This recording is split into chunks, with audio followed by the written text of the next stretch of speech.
Halo, selamat malam teman-teman semuanya di Tanya Mentor. Kembali lagi hari Jumat bersama dengan saya, Imam Wijoyo. Kita hari ini akan live dan saya sempat mengundang teman-teman. Saya sempat mengundang teman saya dari BPR Primaku, owner BPR Primaku maupun owner atau pendiri dari Sigen Indonesia, koperasi di Surabaya. Kita akan berbincang-bincang banyak hari ini. Semoga perbincangan ini bisa memberikan insight tersendiri buat Anda semua, yang mana topiknya sangat menarik sekali, yaitu kita akan berbicara tentang the dilematis dari seorang pemimpin yang sedang memimpin perusahaannya di kala masa COVID ini. Jadi teman-teman, make sure Anda stay di sini, di channel ini. Mari kita akan ngobrol-ngobrol bersama. Jika ada beberapa Anda yang ingin bertanya-tanya, silakan, dengan senang hati beliau akan sampaikan dan beliau akan menjawab pertanyaan-pertanyaan tersebut. Sambil saya juga akan memberikan pertanyaan-pertanyaan berikutnya, begitu ya. Kembali lagi, hari ini kita akan berbicara dengan seorang bernama Pak Hendrianto Chong, seorang sahabat yang mendirikan BPR Primaku di Surabaya, juga seorang founder dari koperasi di Surabaya. Beliau memimpin dengan hati. Ketika memimpin dengan hati, banyak sekali dilematis yang dihadapi oleh seorang pemimpin, teman-teman semua. Oleh karena itu, berbicara lebih panjang lagi dengan Pak Hendrianto Chong, begitu ya. Saya sedang menunggu Nah, sebentar lagi ini sudah respon. Nah, ini dia. Mari kita kasih aplaus dulu untuk Pak Hendrianto Chong. Yeay, gitu ya. Thank you, Kita hari ini kedatangan teman-teman, kita hari ini kedatangan tamu yang sangat spesial, teman-teman. Banyak hal dari pengalaman beliau, dan saya yakin banyak sekali pergumulan-pergumulan yang beliau sedang hadapi dalam masa krisis ini. Mari kita akan ngobrol-ngobrol lebih lanjut. Apa saja sih dilema-dilema yang memang dihadapi dan bagaimana menghadapinya? Dan kemudian ketika terus menghadapi dilematis ini, kekuatannya didapatkan dari mana? Begitu kan? Saya kira kita sedang kedatangan tamu yang sangat spesial. Beliau benar-benar istilahnya expert di bidangnya. Sudah lama sekali beliau ada di dunia kepemimpinan ini, dan saya bisa yakinkan Anda, beliau memimpin dengan hati. Justru orang-orang yang memimpin dengan hati biasanya banyak sekali dilematis, begitu ya. Yuk, kita nggak berpanjang-panjang, kita akan berbicara dengan Pak Hendrianto. Oke, halo Pak Hendri. Halo, selamat malam Pak Imam. Thank you malam. atas Terima kasih yang hangat Pak. Terima kasih bisa bertemu hari ini Pak. Nah. Iya, terima kasih juga Pak sudah mau diundang dan ngobrol-ngobrol di Tanya Mentor ini. Semoga banyak sekali teman-teman yang mendapatkan insight dari Bapak, gitu ya. Dan tentu saya yakin juga banyak sekali yang akan mendapatkan insight-nya, begitu. Saya undang teman-teman sekalian, silakan jika ada beberapa pertanyaan ya, silakan masukkan di kolom pertanyaan, nanti saya akan bacakan untuk Pak Hendri, gitu ya. Sambil saya ngobrol-ngobrol nih dengan Pak Hendri, ngobrol santai aja. Pak Hendri, apa kabar Pak Hendri? Bagaimana dengan masa krisis ini? Bagaimana dampaknya? Bagaimana tantangan-tantangan yang dihadapi oleh Pak Hendri maupun bisnis Pak Hendri? Iya Pak, kabar sangat baik Pak. Karena paling penting bagaimana kita merespon Pak semua keadaan yang terjadi selama pandemi Pak. Walaupun sangat berat, bila kita meresponi dengan benar, saya yakin kita selalu punya harapan Pak. Nah, ngomong mengenai dampak Pak Imam, ya saya merasakan sangat-sangat berat banget Pak. Ya, pertama kalau di organisasi yang di BPR Pak, BPR Primaku yang sudah berjalan 17 tahun lebih Pak, di mana kita punya nasabah itu Pak 2000 lebih Pak, mendekati 2500-an Pak ya. Dan kita tahu memang di lembaga perbankan Pak, sumber utama kita pasti itu kan dari kredit Pak dari pembayaran Ya. nasabah. Jadi Ya. kita bisa bayangkan Pak, pada saat seperti begini, ya hampir Ya. 80, mungkin plus minus 80% lah Pak ya, dari total nasabah kita pasti berdampak Pak. Ada yang dampaknya itu berat, ya ada yang medium Pak. Nah, yang lain pasti bisa survive lah. Mungkin itu yang nanti kita diskusikan Pak. Sedang yang di Koperasi Sigen Pak, kita baru berdiri Pak, beroperasi itu di Oktober 19 Pak. Nah, jadi kalau kita bayangkan Pak, memang begitu beratnya Pak. Jadi baik mungkin secara finansial Pak, dan juga dari sisi orang-orang yang saya pimpin Pak. Jadi ini yang menjadi tantangan Pak di dalam saat-saat seperti ini, bagaimana kita bisa melewati ini Pak. Mungkin Wow, itu Pak jadi- Imam yang... Iya, jadi BPR Prima ini sudah 17 tahun. Anyway teman-teman, Pak Hendri ini memiliki BPR Primaku ini memiliki 5 cabang, betul ya Pak Hendri ya? 5 cabang, Betul, Pak. ada di Probolinggo, ada di Surabaya, ada di Gresik, ada di Jakarta. Dan satu lagi ada di... Sebentar. Oh, oke. Oh, di Surabaya Gresik itu ada ada 2. 3 Pak. Oh, Surabaya ada 3, Nah, berarti Surabaya ada 6. 3. Oke. Iya Pak. Berarti ada 6 cabang. Surabaya ada 3, Jakarta, Gresik, dan Probolinggo. Begitu teman-teman. Ya, Jadi 17 tahun. Kalau Jakarta itu grup sih Pak. Jadi di sana malah kantornya cabangnya ada 10 Pak. Tapi saya nggak full time di sana. Cuma Ya, saya ya. membantu sebagai komisaris Pak. Ya. Oke. Jadi teman-teman sekalian, Anda bisa membayangkan beban moralnya terhadap para klien.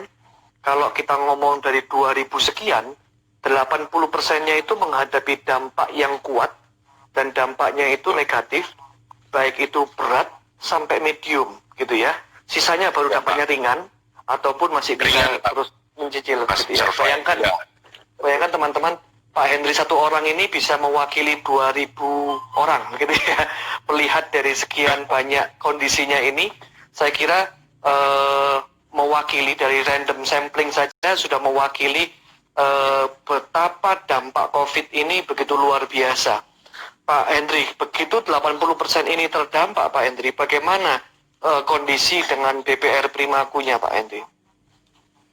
Iya, jadi kondisi seperti hari ini Pak, memang strategi yang paling tepat itu ya kita bertahan Pak, defensif. Karena tidak rasional kalau kita ngomong saat seperti begini, kita mau expand Pak. Nah, jadi defensif itu artinya bagaimana Pak, kita mengamankan ya aset yang ada Pak. Nah, tentunya pasti akan menurun Pak. Tetapi yang kita harus jaga adalah bagaimana kita punya aset portfolio ini masih terjaga dengan baik Pak. Tentunya Pak, secara internal bersama tim saya, secara eksternal Pak, kita bersama nasabah, sehingga Pak, kita bisa melalui ini bersama-sama Pak, ambil Pak, nanti mengambil strategi, mempersiapkan Pak, setelah pandemi ini selesai, yang saya meyakini Pak Imam juga perubahan pasti terjadi dan itu besar-besaran Pak. Itu Bu. Iya. Oke. Pak Hendri, yang satunya lagi teman-teman, Pak Hendri ini memiliki satu koperasi bernama Sigen, bersama dengan visi mulianya. Beliau ini ingin memiliki sebuah ingin membantu banyak bisnis UMKM maupun mereka para kliennya itu tidak hanya meminjam, simpan pinjam saja ya Pak Hendri ya. Tetapi ketika menghadapi masalah keuangan dan lain sebagainya, Pak Hendri ini sampai memberikan sebuah konsultasi atau wejangan-wejangan, obrolan, karena Pak Hendri sendiri lulusan S2 dari Amerika ini bidang finance begitu, sehingga mengajak klien-kliennya itu mengatur ulang bagaimana agar membuat keuangannya berputar dengan baik begitu ya Pak ya. Biasanya kalau di dalam krisis seperti ini, wejangan-wejangan atau tips-tips seperti apa Pak Hendri yang Pak Hendri berikan kepada klien, Pak? Iya.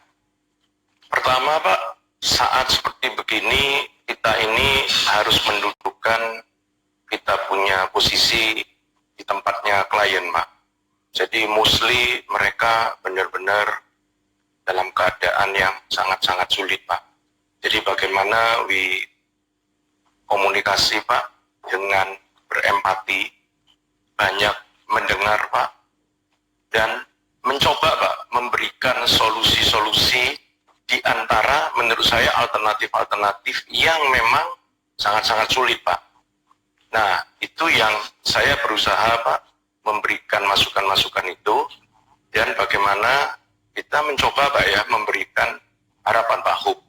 Karena pada saat kita secara manusia, Pak, pada saat kita nggak punya harapan, katanya itu sama aja dengan kita mati, Pak.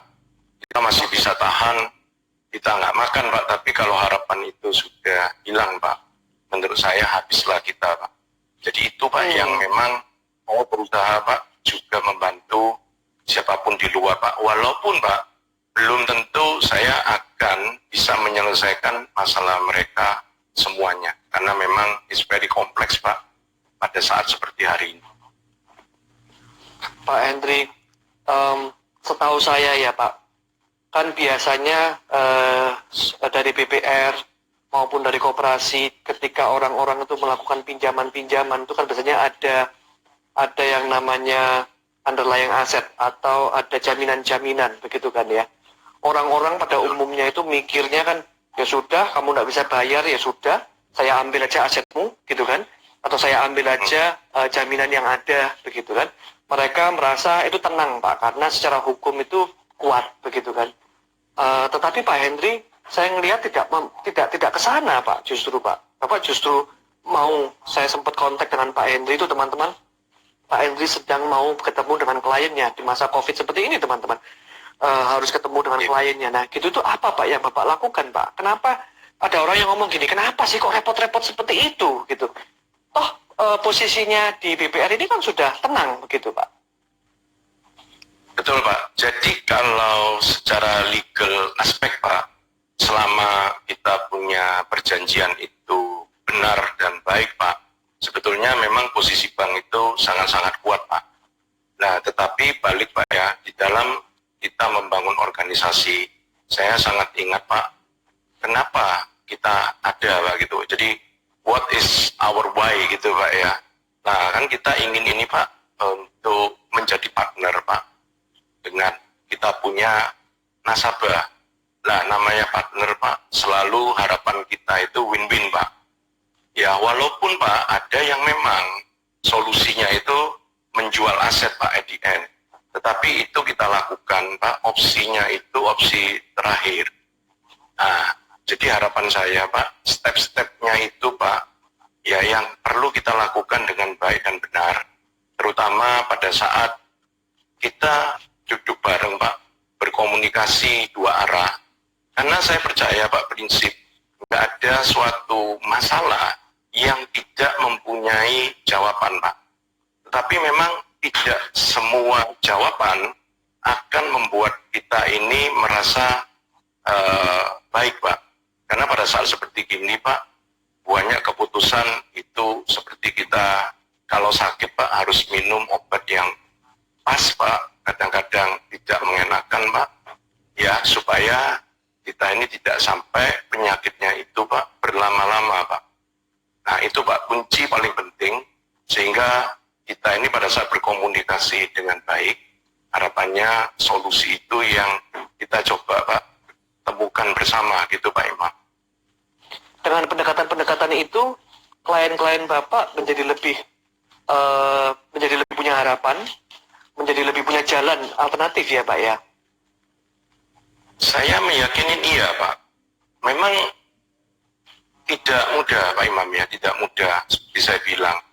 Cuma kita secara manusia, Pak, ya, semua itu secara normal tuh senang, Pak, kalau didengarkan dulu, Pak. Karena kadang-kadang kalau masalah itu besar, Pak, menurut saya orang ada yang mau mendengar kita punya keluh kesah, Pak, itu sudah satu empati yang sangat luar biasa, Pak. Nah, tentunya kalau Pak tambah dengan alternatif-alternatif, Pak, apa sih yang menjadi solusi? Selalu saya melihat, Pak, paling penting itu fakta dulu, Pak. Ya, karena kita nggak bisa memberikan jawaban, Pak, kalau faktanya itu tidak terbuka dengan baik. Nah, jadi harapan saya pada saat ketemu dengan saya meminta mereka membuka diri dengan baik. Tentunya kita harus menjaga, Pak, ya, konfidensial dengan nasabah. Nah, baru kita cari alternatif solusinya itu, Pak. Ya, seperti saya bilang, belum tentu, Pak, bisa memberikan jawaban terbaik untuk mereka, tetapi tugas saya adalah memberikan alternatif itu, Pak, dengan sungguh-sungguh. Semoga harapan itu tetap muncul, Pak, untuk mereka yang lagi kesusahan, Pak Imam.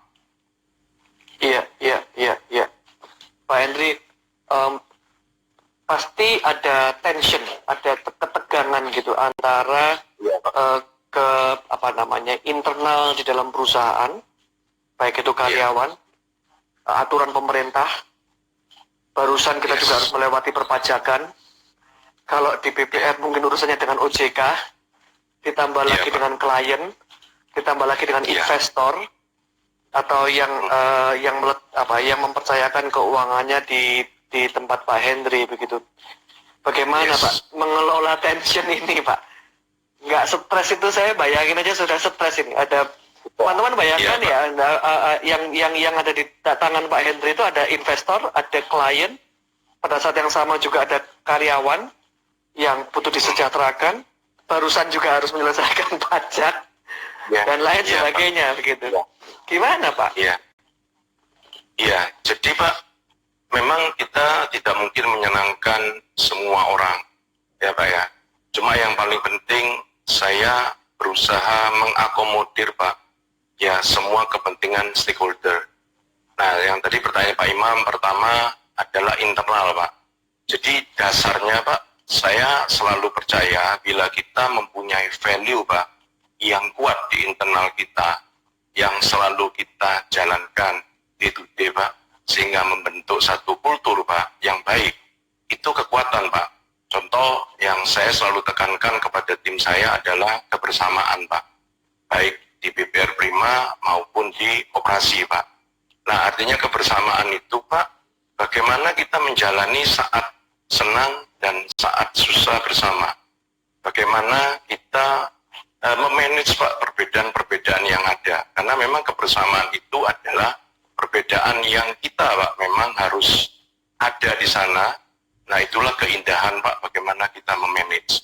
Nah, itu yang saya selalu tekankan kepada internal, Pak. Nah, tentunya bisnis keuangan itu adalah bisnis kepercayaan, Pak.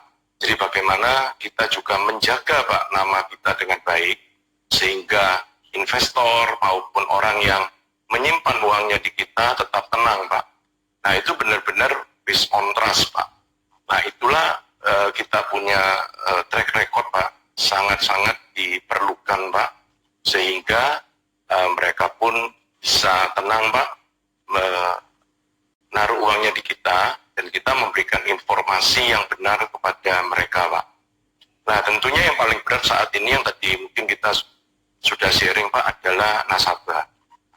Nah, ini paling berat, Pak, karena hampir setiap hari saya bisa bertemu minimal lah, Pak, ya, rata-rata 1-2 orang.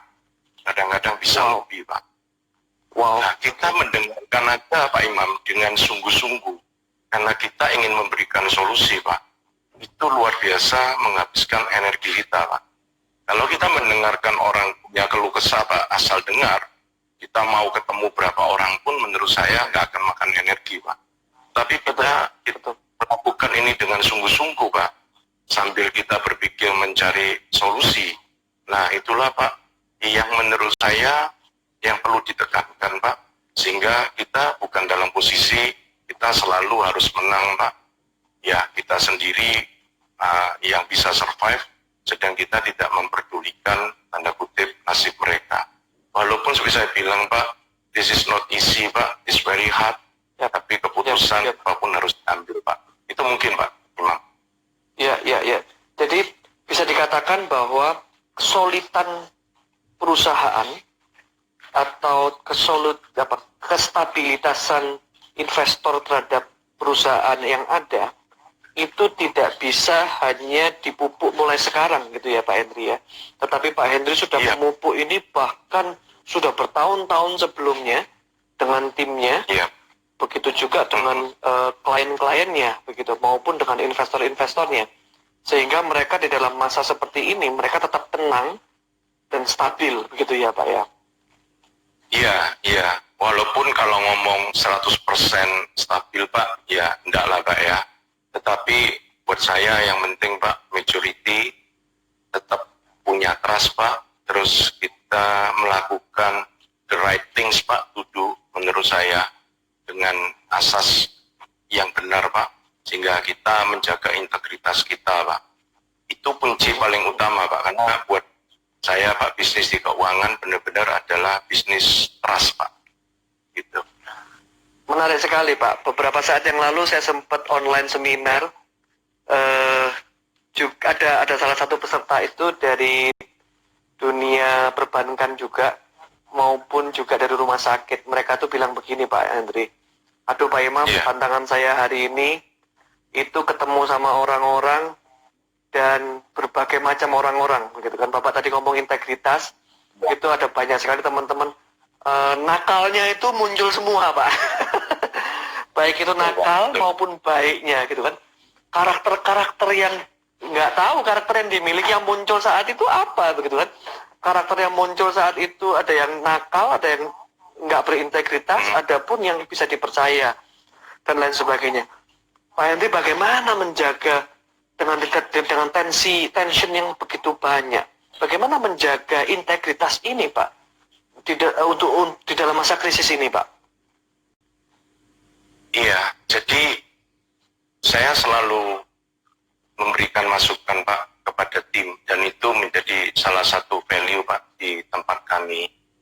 Ya, bahwa integritas itu memang mudah diucapkan Pak Imam, tetapi sangat sulit banget dijalankan.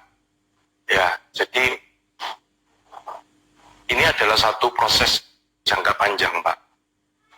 Proses jangka panjang bagaimana menjaga integritas dan membangun karakter, Pak.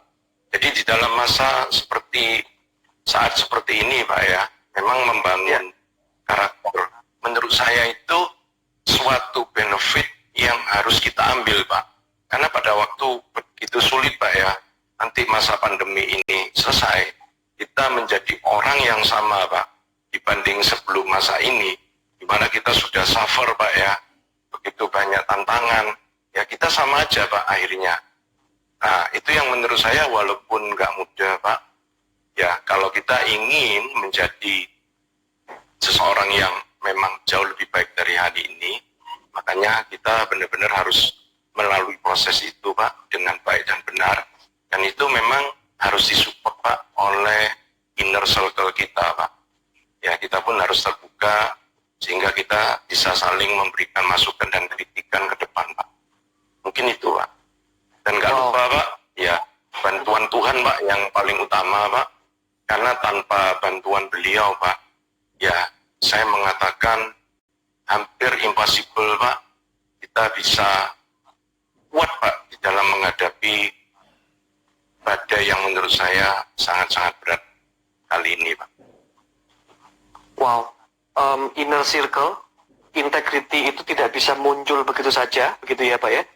Bahwa ketika niatan berintegritas itu pada saat krisis mungkin butuh waktu yang mana harus ditanam, ditumbuhkan dulu, kemudian didukung oleh inner circle-nya, begitu ya. Teman-teman, bagi teman-teman yang baru bergabung, saya sedang bersama dengan Pak Hendrianto Chong. Beliau adalah owner BPR Primaku di Surabaya, juga founder maupun owner dari Koperasi Sigen di Surabaya. Kita sedang berbicara tentang the dilemma of leadership in crisis. Biasanya di dalam krisis ini kita banyak sekali mengalami dilematis begitu. Nah, kalau dengan Pak Henry ini banyak sekali hal yang menjadi tensionnya. Tadi saya sempat sebutkan dengan para investor, dengan klien, dengan pemerintah, dengan karyawan, maupun dengan dirinya sendiri, begitu kan. Nah, oleh karena itu, di situ butuh the art of leadership mulai muncul.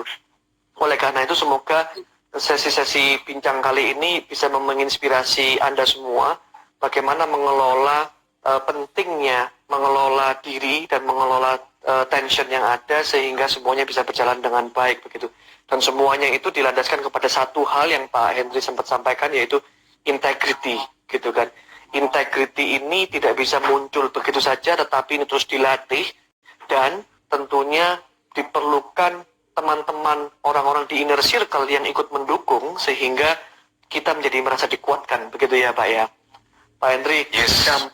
dampak krisis ini tentu tidak hanya sampai di bisnis gitu ya Pak ya, tetapi juga bisa, ada Albert, Kak Albert ini ya, halo Kak Albert, hai Pak Heri, Bu Yeni Indra, wah Bu Yeni Indra minggu lalu ini Pak Henry sempat ngobrol-ngobrol dengan saya, thank you Bu Yeni, sudah datang, mampir, Pak Heri juga, thank you Pak Heri, Kak Albert, begitu. Pak Henry, dampaknya tentu saja tidak hanya masuk ke dalam bisnis Anda, Pak. Bagaimana dampak itu ketika mempengaruhi keluarga Bapak? Bapak mungkin stres di rumah, jutek gitu kan, pulang rumah, istri mungkin, kamu kok gitu sih, gitu kan, dan lain sebagainya, Pak. Bagaimana itu, Pak? Apa sampai seperti itu? Atau karena ketenangan Bapak, tidak, semuanya everything is okay, gitu? Ya Pak. Ya, kalau mungkin saya kasih background dikit Pak. Saya punya 2 putri ya para pendengar. Jadi putri saya dua-dua berada di Singapura. Yang besar sudah kerja. Singapura. Yang kecil SMA 3 Pak. Next year baru masuk uni Pak. Dan kita seminggu sekali Pak untuk video call. Tapi kalau WA, chatting almost every day Pak. Kalau istri membantu saya Pak di BPR karena dia yang manage BPR Prima. Dan ada orang tua Pak, orang tua kandung saya yang saya bersyukur Tuhan memberi kesempatan Pak untuk sampai saat ini saya boleh melayani papa mama saya dalam usia mereka yang cukup tua Pak. Ya, jadi saya meyakini Pak kalau ngomong konflik Pak tentu dalam keadaan yang sulit Pak seperti ini, terutama saya pun bersama istri di dalam satu perusahaan yang sama, itu memang sering kita berbeda pendapat Pak. Karena itulah kenapa kita sebagai pasangan Pak, Tuhan pertemukan dengan perbedaan Pak. Jadi selama kita memikirkan Pak, apa sih yang terbaik untuk keluarga, apalagi saya sebagai kepala keluarga, yang menurut saya masalah problem yang berat itu kita pertama Pak percayakan kepada Tuhan Pak yang sudah memberikan kita keluarga Pak, juga orang tua yang kita bisa layanin Pak, sehingga sesulit apapun Pak masalah itu, pada saat kita bisa Pak mengutarakan itu dengan keterbukaan bahwa kita pun Pak punya beban yang berat. Ya, istri pun sama, anak-anak pun ya dengan kerinduan yang begitu besar Pak, karena nggak mungkin kita bertemu dalam waktu dekat. Dan yang paling penting Pak, dalam segala masalah kita duduk bareng Pak dan kita berdoa bersama. Nah, itulah Pak yang menurut saya keindahan Pak dari semua masalah yang ada. Dan saya malah merasa dikuatkan Pak. Dikuatkan terutama karena kita menyadarin Pak, saat seperti ini jangan sampai kita menonjolkan ego, kita mau menang-menangan Pak, akhirnya malah keluarga kita terdampak yang lebih besar Pak dari keadaan di luar. Itu yang menurut saya kita perlu jaga Pak ke depan. Ya. Biasanya kalau istri tidak di satu pekerjaan pun, kalau misalkan berbisnis itu sudah ada dinamika yang lain ya Pak ya. Ini apalagi betul, Pak Henry di satu sisi bersama-sama dengan istri mengelola satu perusahaan yang sama. Ini juga pasti ada dinamika yang lain begitu ya. Ditambah lagi kepikiran anak-anak ya Pak di Singapura dua-dua, putri dua-dua di Singapura, yang mana juga kita nggak bisa melihat kondisinya seperti apa. kemudian kepikiran begitu ya, mereka everything is fine or not begitu ya. Waduh, ini kalau misalkan ngomong tentang tensi di dalam rumah, bagaimana mengelola, kayaknya ada sesi hilang lain sendiri teman-teman. Bagaimana mengelola, karena kan ada orang-orang yang mengatakan, saya nggak mau bekerja bersama pasangan begitu kan, karena nanti katanya bisa ini, bisa itu dan lain sebagainya, bisa konflik lah dan lain sebagainya. Tetapi ini bisa dijadikan tips-tips tersendiri bagi Pak Hendri untuk buat orang-orang yang teman-teman yang lain. Tapi itu nanti topik lah ya, gitu ya. Hari ini kita ngomong tentang dilema-dilemanya. Pak Hendri, dilematis apa saja Pak yang Bapak alami di saat masa COVID ini Pak? Utamanya ketika ngomong tentang perusahaan Pak. Dilema Pak, tentu di awal masa COVID Pak ya, ketakutan itu begitu besar Pak, karena saya sudah di bidang keuangan ini Pak, dari saya mulai bekerja tahun 93 awal Pak, sampai hari ini, jadi sudah 27 tahun Pak. Jadi saya tahu dengan baik Pak, pada masa seperti ini Pak, dimana mungkin kalau Pak Imam ingat, pernah ada krisis yang cukup berat Pak di tahun 98-99, yang mana saya sudah alami juga. Itu awalnya ketakutannya luar biasa Pak, karena memang dampaknya di sektor keuangan Pak, pasti itu sangat-sangat berat Pak. Nah, jadi pada saat COVID ini mulai Pak, begitu beratnya, ya saya jujur ngomong Pak, ketakutannya luar biasa Pak. Nah, balik tadi yang seperti di awal saya diskusi dengan Pak Imam, yang paling penting Pak adalah meresponin apapun yang kita yakinin Pak ya, itu demi kebaikan kita. Walaupun situasi Pak begitu berat Pak. Nah, itu yang mungkin Pak, value-value maupun our belief Pak, yang membuat kita ini Pak bisa melewati ini sampai hari ini Pak. Nah, tentu dilema juga pasti ada Pak ya. Contoh, kita udah tahu pada saat seperti ini, kalau kita nggak menjaga kos Pak, itu sudah pasti kita juga berat. Nah, akhirnya ada dilema lain. Contoh, kayak melepas beberapa orang yang memang kita sudah pikirkan dengan baik Pak. Ya, tapi itu kita lakukan juga dengan baik Pak. Jadi pada saat kita ini seolah-olah di dalam satu kapal Pak ya, mulai bocor, mungkin bisa overload. Nah, itu memang seorang leader Pak harus melakukan keputusan yang tepat walaupun itu sulit Pak. Tentu dengan banyak bantuan dan doa Pak. Sehingga apa yang kita putuskan Pak bukan keputusan yang gegabah. Dan saya percaya Tuhan yang memberikan banyak Pak bantuan kepada saya, dan akhirnya sampai saat ini kita masih bisa melewatin Pak. Bukan artinya kita sudah oke Pak, tapi sampai saat ini saya bisa mensyukurin kita masih bisa melewati dengan baik. Justru di saat-saat krisis seperti ini menjadi sebuah ujian buat seorang leader ya Pak. Terutama ketika harus membuat keputusan yang tidak populer Pak. Iya Pak. Bagaimana Pak Hendri pada waktu membuat keputusan tidak populer itu, meski dikuatkan dengan doa dan dikuatkan dengan value-value yang ada, tetapi ketika mau mengimplementasikan itu, adakah emosi-emosi yang muncul gitu saat itu Pak? Iya. Jadi paling penting Pak mungkin balik kepada kekuatan leadership Pak, dan tim yang benar-benar ada di sekitar kita Pak. Jadi para leader-leader kita. Jadi pada saat kita sudah membangun satu value dan culture Pak yang sudah kita bangun, ya pasti kita ajak bicara Pak tim inti kita.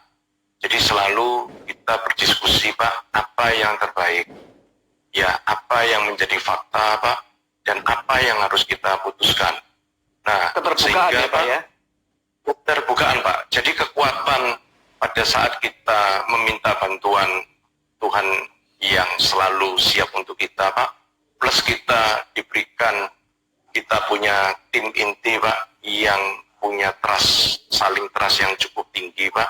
Nah, keputusan itu harus dibuat Pak. Dan saya percaya setelah kita memang sudah berpikir yang terbaik, Pak, kita nggak pernah tahu, Pak, apa hasilnya. Tetapi saya percaya itu yang terbaik untuk saat ini.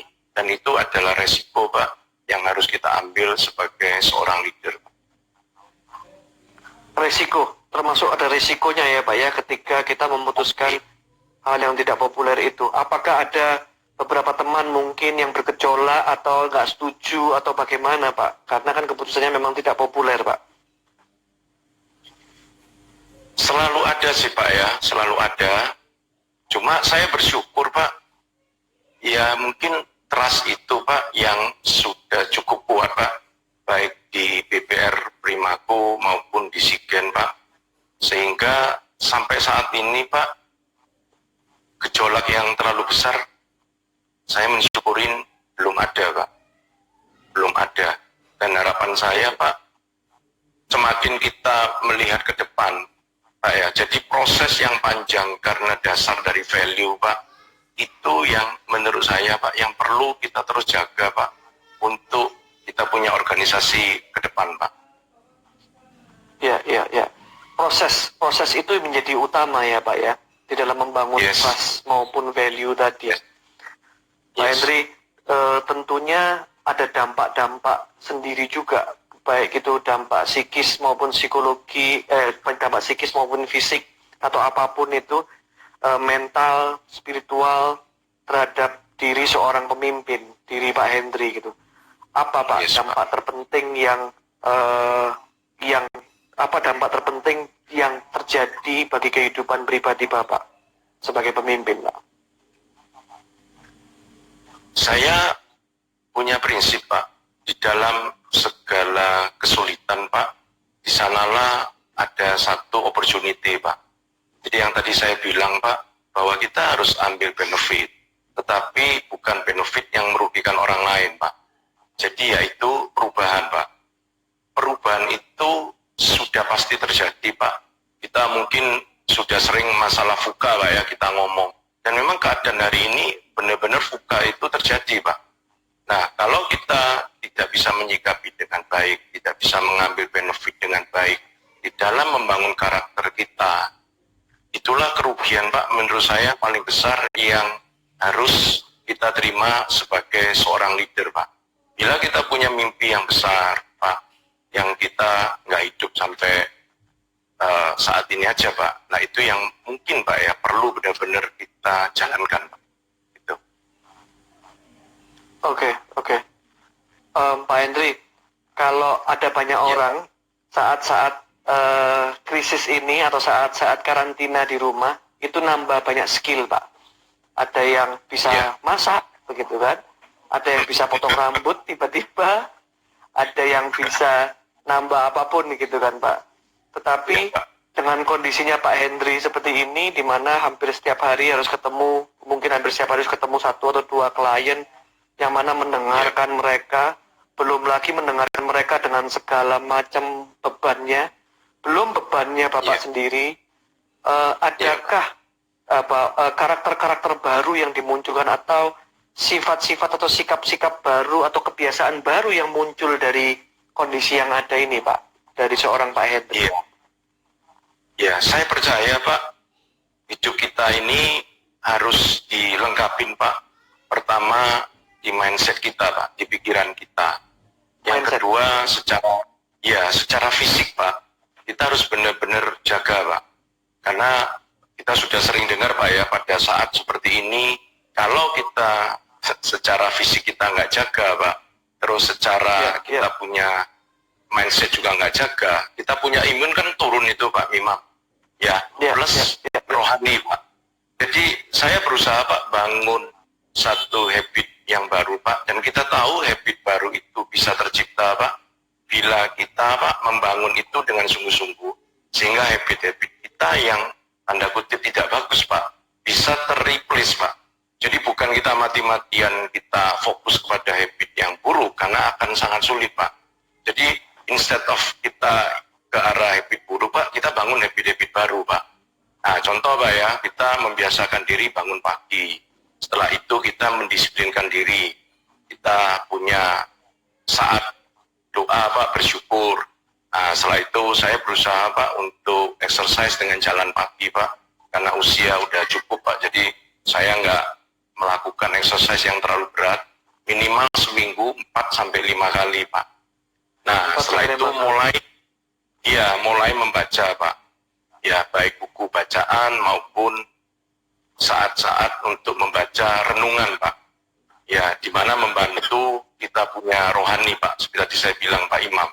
Dan mindset kita pun Pak, selalu kita berpikir yang positif Pak.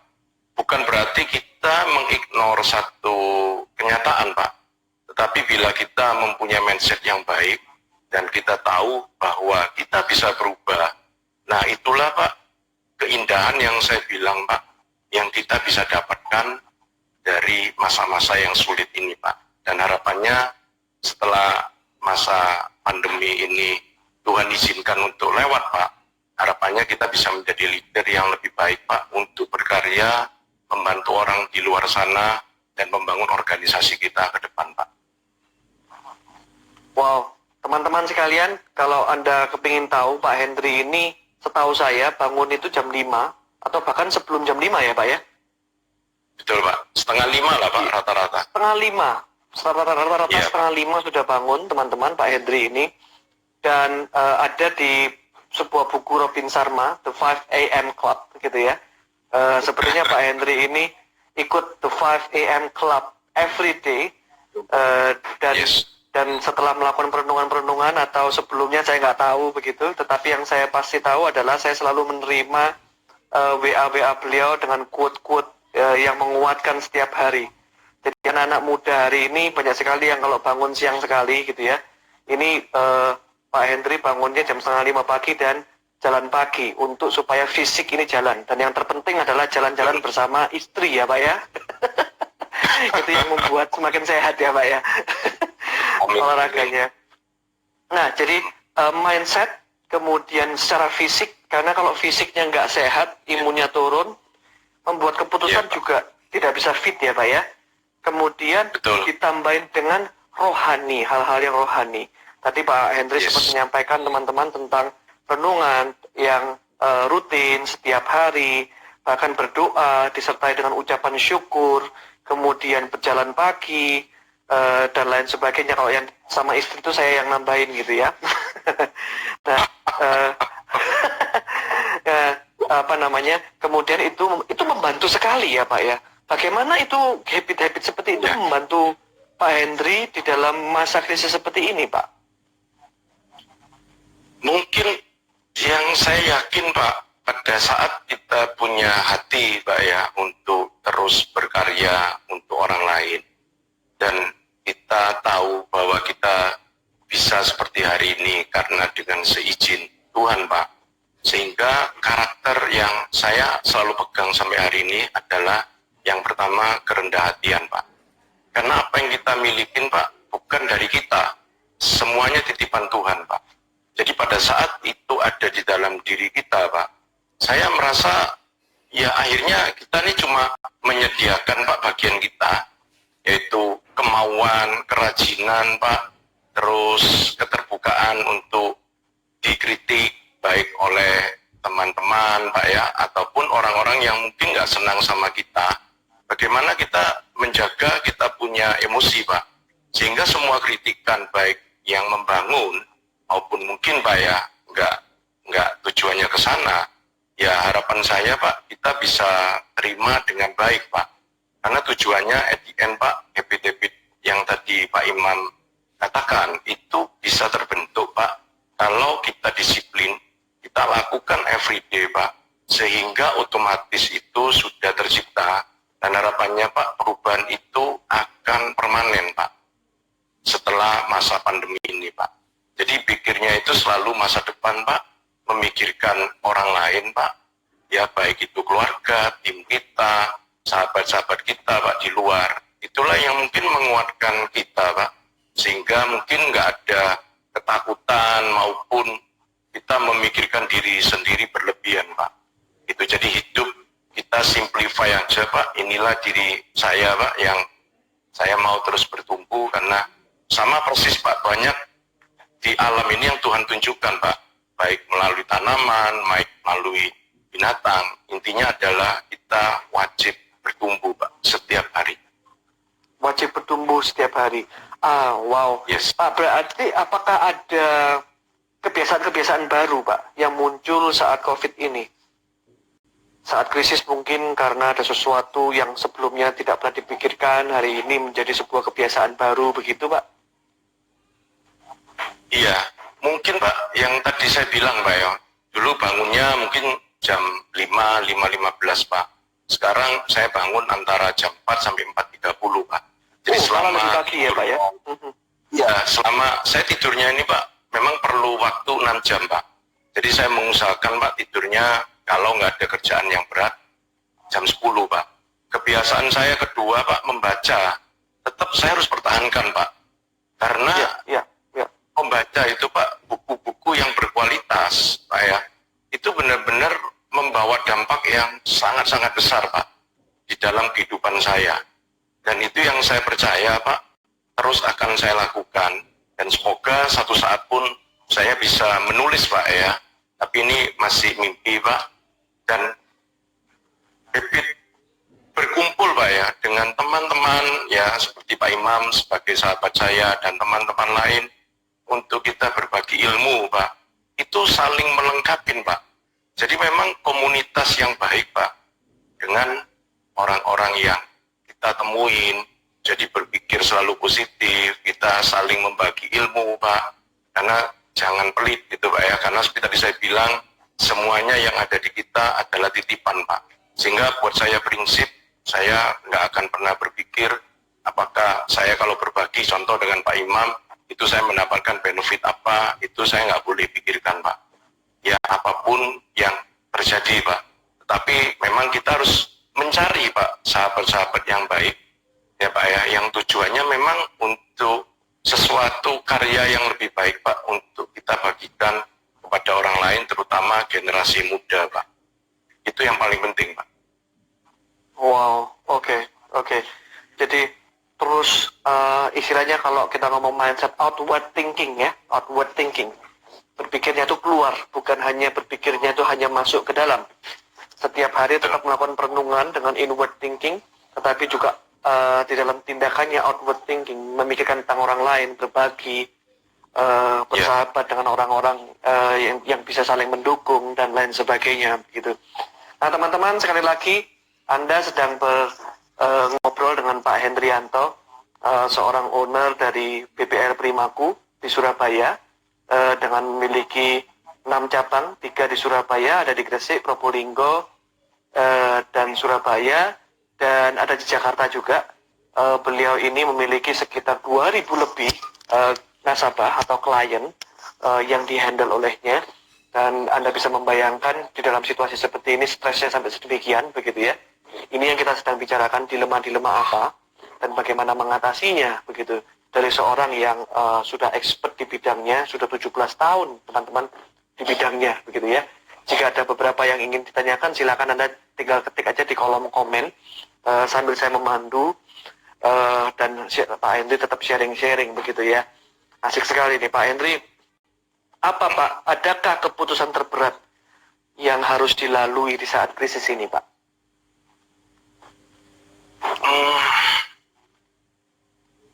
Keputusan terberat itu Pak, memang pada saat kita harus melepas juga beberapa orang di tim Pak ya. Itu memang sangat-sangat berat Pak. Tetapi dengan pertimbangan yang matang Pak, kita wajib lakukan. Dan semoga setelah pandemi ya kita bisa membawa mereka kembali. Ya, tapi at least saya selalu bicara dengan mereka, saya selalu doakan yang terbaik Pak. Nah tentu keputusan yang lain Pak, dalam masa yang sulit ini semuanya berat Pak, pasti. Ya, tetapi paling penting Pak, kita as a leader, memang yang dilihat itu how we make the decision Pak. Jadi decision making process ini adalah salah satu indikator Pak, seorang leader itu bisa menunjukkan Pak, how good he is Pak. Ya, jadi yang paling penting Pak, mungkin pertama yang tadi saya sering ngomong Pak, kita minta bantuan Tuhan Pak, hikmat. Ya, sehingga kalau itu keputusan penting Pak, saya usahakan Pak, jangan buru-buru. Walaupun actually Pak, saya ini tipikal orang yang kepinginnya cepat Pak. Jadi sebetulnya saya tahu juga Pak, this is my weakness gitu Pak ya. Tapi saya berusaha Pak, dalam masa-masa seperti ini dan ke depan, harapan saya bisa lebih tenang, saya lebih bisa sabar Pak. Ya, sehingga keputusan-keputusan penting yang nanti saya buat Pak, itu benar-benar jauh lebih matang Pak. Dan tambahan Pak, bila kita mempunyai tim inti yang di sekitar kita, yang sama purpose-nya Pak, yang sama value-nya, dengan perbedaan yang indah Pak. Nah, akhirnya kita bisa menjalani ini Pak dengan baik. Whatever the result in the future Pak ya saya berdoa aja, serahkan kepada Tuhan Pak. Karena memang kita tidak pernah tahu apa yang terjadi besok Pak. Nah, itu yang menurut saya, apapun kita harus putuskan Pak.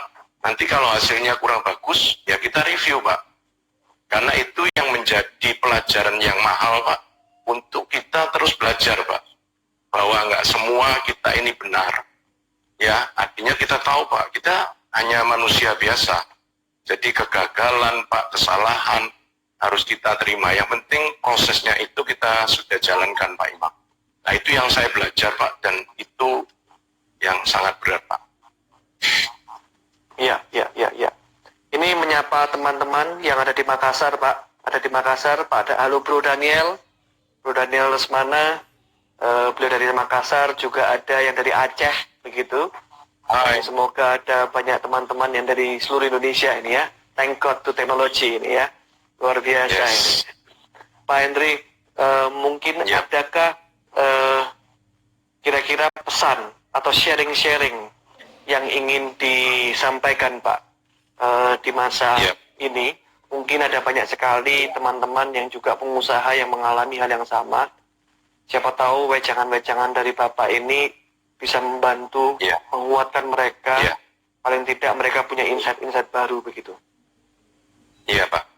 Saya mungkin bagikan Pak dari buku terbaru yang saya baca Pak, yang dikarang oleh Jim Quick Pak. Dan menurut saya ini simple Pak, tapi membantu. Jadi ada 3 komponen Pak yang membuat kita nih limitless.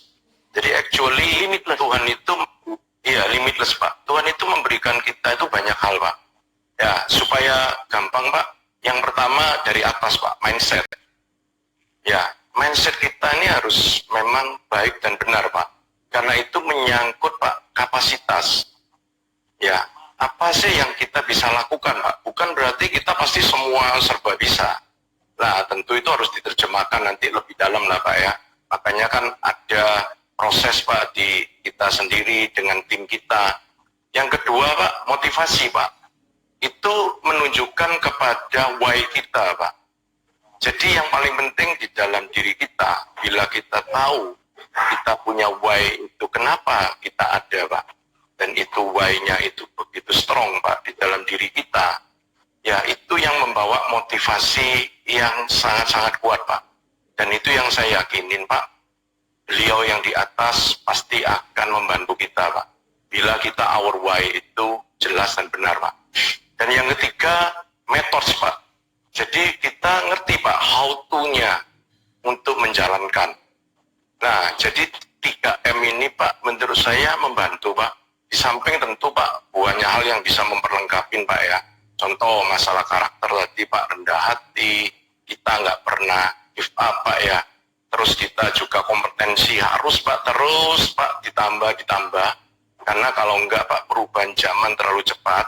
Nah kita sendiri nggak pernah belajar, menurut saya pasti kita ketinggalan Pak. Jadi itu mungkin tips-tips yang simple Pak, yang menurut saya setiap orang bila meresponin keadaan dengan baik, pasti Pak akan ada benefit yang teman-teman bisa ambil. Wow, 3M dari Jim Quick gitu ya. Yang pertama adalah mindset yang benar. Dan hari ini kalau kita ngomong mindset, Mindset Pak Hendri ini kita semua sudah tahu bahwa itu sudah dibentuk dengan sekian lama, dengan kebiasaan renungannya setiap hari, dengan kebiasaan bergumul di dalam Tuhan, kemudian di dalam hal mengisi, memberikan makanan bagi jiwa dan pikirannya melalui buku-buku, bersama-sama dengan teman-teman, mengelilingi dirinya dengan orang-orang yang positif dan saling membangun begitu, sehingga mindset ini kemudian membuat mindset Pak Hendri sedemikian begitu ya. Jadi ini tidak tiba-tiba Pak Hendri menjadi seperti ini, teman-teman. Ketika kita berubah dan tiba-tiba jadi seperti ini, dan itu perlu kita uji begitu ya. Tetapi kalau di dalam proses yang sedemikian lama ini merupakan hal yang sangat realistis sekali, yang saya kira tidak ada kata terlambat bagi Anda semua, teman-teman, bahwa Anda perlu mulai hari ini, mulai malam ini juga, mari kita benahi mindset kita. Karena seringkali kita mengerti, kita tahu kapan kita lapar, tapi kita nggak mengerti kapan kepala kita ini lapar, begitu ya. Yang kedua adalah motivasi, Pak Henry tadi sampaikan. Motivasi ini berkenaan dengan the why. The why we do something. Mengapa kita melakukan sesuatu ini? Purpose-nya apa? Kalau purpose ini bisa dikaitkan dengan hal-hal yang berapa? Ya, ada hal-hal yang di dalam kekekalan, yaitu dengan Tuhan sendiri, maka purpose itu menjadi purpose yang tinggi sekali, menjadi sebuah tujuan hidup yang mana itu tidak menjadi satu purpose yang egois, tetapi menjadi sebuah purpose yang mendalam justru. Apa yang bisa kita berikan untuk orang lain, begitu ya. Dan yang ketiga adalah metodologi, bahwa setiap hal, kita tidak hanya bisa punya mindset yang tepat, mindset yang baik, tidak hanya perlu motivasi yang tepat, tetapi kita juga perlu metodologi, membuat strategi, mengatur strateginya. Ketika Pak Henry tadi harus melakukan keputusan yang terberat, saya kira semua bisa melihat runtutannya. Yang pertama adalah berdoa, terus merenungkan, kemudian dipikirin benar-benar, tidak terburu-buru, kemudian mau terbuka dengan timnya untuk berdiskusi, kemudian mengimplementasikannya, begitu kan? Mengimplementasikannya ini satu persatu, ada metodologinya, ada strateginya, ada aturan-aturan yang yang harus diturutin dan lain sebagainya. Sama Pak itu semua satu persatu dilihat sehingga bisa terjadi dengan elegan, begitu ya, dengan baik, begitu. Luar biasa ini perbincangan hari ini, Pak Hendri. Waktu masih ada, mungkin di waktu ini saya kepingin mengajak Pak Hendri untuk share, Pak. Di Sigen ini apa sih, Pak? Yang servis-servis seperti apa, Pak, yang dimiliki oleh Sigen, Pak? Jadi untuk Sigen, Pak, karena memang tim saya tim muda semua, Pak. Kita basically nanti ke depan ada 3 bidang, Pak. Yang pertama tetap di keuangan. Yang kedua kita support bisnis itu dengan teknologi, Pak. Dan yang ketiga di development, Pak. Jadi dasarnya, Pak, nanti produk kita mengupayakan, Pak, ada unsur mengedukasi, Pak. Sehingga siapapun yang berhubungan dengan kita, Pak, harapan kita bertumbuh bersama, Pak. Ya, teknologi, Pak Iman juga setuju lah ya, nggak mungkin kita ini tidak fokus di teknologi. Nah, itu yang memang kita perlu bangun, Pak. Nah, development pasti yang seperti tadi kita banyak sharing, Pak. Bagaimana kita harus bertumbuh, Pak. Nah, bertumbuh itu harus di-develop, Pak. Manusia itu harus dikembangkan, Pak. Karena kalau enggak mungkin, Pak, dia merasa, oh, aku cuma bisa segini. Nah, itu yang menurut saya, Pak, limitless itu perlu banget, Pak, di mindset kita. Selama kita mau berusaha, pasti nanti ada jalan keluar, Pak. Nah, jadi tim Sigen ini, Pak, nanti harapan saya, Pak ya, bisa membangun teman-teman di luar sana, terutama generasi muda, Pak, untuk kita bertumbuh bersama. Wow, jadi teman-teman, yang namanya koperasi Sigen ini tidak hanya berhenti di situ, tetapi juga ingin mengedukasi sehingga bersama-sama bisa bertumbuh, bersama-sama bisa maju, begitu ya, Pak ya. Di sini ada tulisannya 17 detik lagi kita akan selesai, Pak. Terima kasih banyak atas apa yang sudah di-sharingkan, Pak Henry. Perbincangan yang luar biasa, semoga menguatkan bagi kita semua. Ini tinggal 5 detik lagi, dan saya akan sampaikan thank you, Pak. Thank